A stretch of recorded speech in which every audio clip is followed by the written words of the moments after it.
Jack Abramoff may be the most notorious and crooked lobbyist of our time. He was at the center of a massive scandal of brazen corruption and influence peddling. As a Republican lobbyist starting in the mid-1990s, he became a master at showering gifts on lawmakers in return for their votes on legislation and tax breaks favorable to his clients. He was so good at it, he took home $20 million a year. Lobbying is the practice of legally seeking influence over a politician, either through funding or the tools a politician can use to their advantage, such as a super PAC running commercials for a politician or a group putting out signs for one. Lobbying can be carried out by hired lobbyists who have been certified to be in their position. In order to become a lobbyist, one must go to law school and seek majors that pertain to lobbying. One's often only offered at Ivy League schools.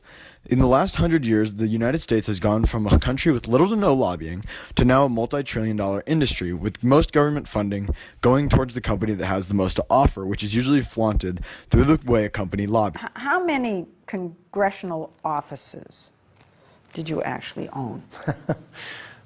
100 offices at a time. Come on. The first problem with lobbying is that it's never been handled responsibly and excuses corruption. Lobbying in America has never been handled well. In cases where the system works how it's supposed to, with politicians being paid after they vote, it still doesn't work that great. But there has never been major legislation that regulates lobbying. Because of this, lobbying also includes non-monetary gifts, which aren't required to become public knowledge. OpenSecrets.com, a government website who monitors the gifts of lobbyists, is the only way to receive major data on politicians, and they only monitor gifts of money, usually by super PACs. However, lobbyists and influential figures also know this. John McCain's tax returns from 2014, when compared against lobbying returns from the same year, show major discrepancies on what McCain was really making. The biggest example of this was a $600,000 house that McCain did not buy, but was instead gifted. He flipped and sold for $600,000 in the same month. This donation went completely unreported, only caught by his tax returns, which recorded his gaining of the property title and selling it within the same month. This is called outside lobbying. These affairs are a practical $600,000 can be made without anyone being any the smarter, which heralds back to lobbying versus corruption. Lobbying is that it creates a big business atmosphere where only big businesses can succeed. American politics today is essential to big business needs, and this is what is wrong with our lobbying system.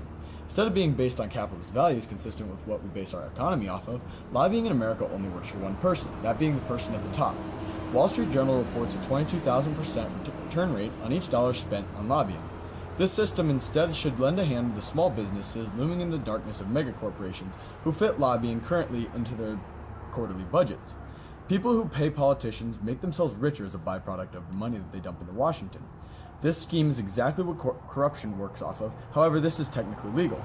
Money makes money in Washington, and this goes against all the big business regulation proposed and passed over the past 150 years. The people who make the reforms are the people in the system. Jefferson County 911. Yes, I am a teacher at Columbine High School. There is a student here with a gun. He has shot out a window. I believe one